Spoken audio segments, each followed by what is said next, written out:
This is JordanTower with JT News. Make sure you smash that like button and hit that subscribe button. We're going to get into this right now. Knapp Records presents the new album with Hell Rell featuring Ghost the Incredible. They got a new song out called Give Me Love right now. The link is below. And the album is out 11/11/19. Forgive, but never forget.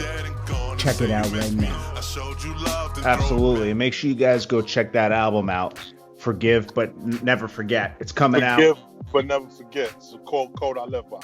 And it's going to be everywhere tomorrow, right? Yeah, all streaming platforms. Let's talk about Alpo. Okay, so we got Alpo, polarizing figure out here. Okay. Paid in full. Right. This is the character that Camron played in the movie Paid in Full. Correct. And he got out of jail, last year, right? I believe last year, 2 years ago, something like that. This is the guy that took out Rich Porter. Right. And there's a recent documentary that Troy Reed's doing with Alpo. And I know you probably saw the trailer where him coming out talking about exactly walking through taking out Rich Porter, one of his best friends that he was getting money with. And there was no remorse at all. Nah, I'm not gonna say that because I seen. No way am I taking up for a rat, or no way am I taking up for Alpo. But there was a scene where he was in the car and they asked him, well, "Was you mad?" And he said, "Yeah, he was mad because he was killing the nigga that he loved. Yeah, killing the nigga that he was getting money with." Do I agree with him telling the story about killing Rich? No, but you gotta realize he's a controversial figure, and like I said, content is king. It's like the internet is king. We do it. The house is always gonna win. Yeah. You're not gonna bankrupt Vegas. You might leave with a few million if you're that fucking lucky, but you're not gonna bankrupt the house. Right. Internet, you might get a good couple of likes, some pictures that's gonna get 1,000 likes, even 1,000,000 likes, but you can't defeat the internet. The internet is undefeated. Right. Content is undefeated. And I say that to say he knows this is a story that's turned into something he can sell. This is actual sellable content. And unfortunately, it goes against street codes and morals. But I feel a nigga like that doesn't live by those rules. Because when you don't live by those rules, anything goes. It's true. He didn't live by those rules when he testified. He got Wayne Perry all that time and told on other people. So, I think he called it looking out for himself or whatever the case may be. But when you're not taking street rules into consideration, expect to see anything. What was your feeling when you watched the documentary? I mean, I was surprised. I mean, I was, I prayed for, for the Porter family, for them to, for those old wounds to be opened up. You understand what I'm saying? Because we all familiar with the story, but I actually had a few OGs and people from the streets that was actually around in that time. So it's like opening up those old wounds, man. There's just certain wounds don't need to be opened up, man. You feel me? Yeah. I feel like that was a very touchy case. So you saw remorse in Alpo's face when he was telling the story? No, I didn't say I seen the remorse. I'm just saying what he said. Okay. Yeah. Asked him, was he mad that he had to do that to Rich? Yeah. And he said, yeah, he was mad because he had to kill a nigga that he loved.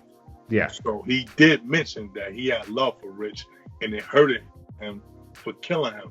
But whatever, that's his views on his own actions. Me being a spectator, see, I don't really like to talk about that issue because I wasn't around at that time. I was a kid. Yeah. No. Yeah, me too. Yeah. You know what I'm saying? So it's like, I'm like, that shit was like 2 generations before me.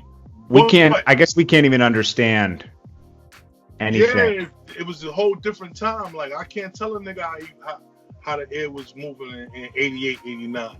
A nigga told me, we looked down on smoking crack, correct? Yeah, smoking crack is whack. All right. Well, a nigga from 2 eras ago told me that the way Molly hit the streets and everybody out here was doing it, that's how niggas were smoking crack. And that's what's going to happen with codeine. Yeah, and he said, Rell, he said, Rell, if you take 10 dimes and put it in a blunt, that's $100 blunt, right? I said, yeah, 10 dimes of weed or Yeah. Yeah, he said that's $100 blunt, right? Yeah. He said when you consider that baller, you smoking $100 blunt. I said, yeah, hell yeah, that's baller. I'm smoking $100 blunt. He said, all right, now imagine in 1988, 87, you buy 10 jumbo dimes of crack and put it in a blunt. You're smoking $100 blunt, right? Yeah. You crash to death, cable on, your 190 Benz outside. You pull out $100 blunt. That's not getting money. I said, you're right. You are smoking $100 blunt. So it's like the views of certain times is different, man. You know, I don't know. I guess they didn't know what it did to your body until later, until we were more grown. And then we were like, this is trash. Just like we're gonna see codeine effects now. People are dying. Opioids, but codeine too, because it slows you down. That's how Pimp C does. Is it? Yeah. Okay. So like a liquid version, right? Okay. Nasty. We see what it does. 20-year-olds, they like to hate on old, people in the 30s and stuff. You guys look older than the people in the 30s. I'm gonna be honest with you. Well, nigga might not wake up. Out of the sleep talking with that codeine, man.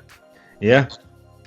And Xanax, Percocets, all that shit is the devil, man. That shit is poison, man. We're seeing rappers have seizures, because of all this stuff, Yeah. People have seizures, It's crazy. Listen, man, the users, niggas glorify the user now and look down on the dealer. Yeah.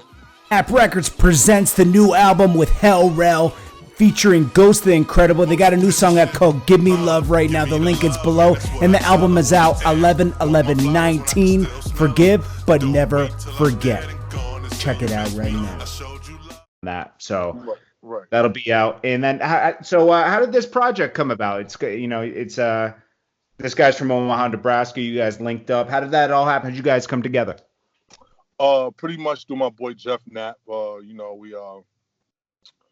met on the internet and stuff like that, and flew me out to Omaha, and we was kicking it, and we was pretty much working on other business besides music. So we was like, yo, he pretty much had the artist Ghost the Incredible. Okay. And he let me hear a few songs with him, and he was like, oh, what you think about working with him? And after I heard a few songs, it's not typically like the gangster shit that we used to, or whatever the case may be. He got his own sound. So I'm like, damn, Omaha, Nebraska. Never really no artist came from Nebraska that we could probably put our finger on, and he could probably be like the Nelly from Nebraska. You feel what I'm saying? He sounds like he has his own struggle story. Listen to his lyrics. His own struggle story. He got his own story. You know what I mean? He's pretty much come from humble beginnings and shit like that. Like, he's not the typical white boy.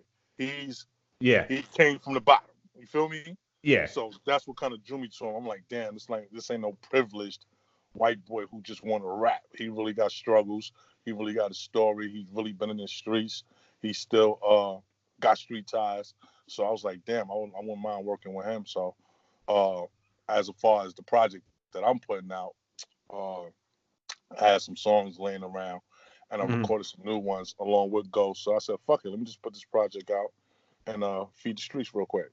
Absolutely. And make sure you guys go check that album out. Forgive, but never forget. It's coming out. Forgive, but never forget. It's a code I live by. And it's on. It's going to be everywhere tomorrow, right?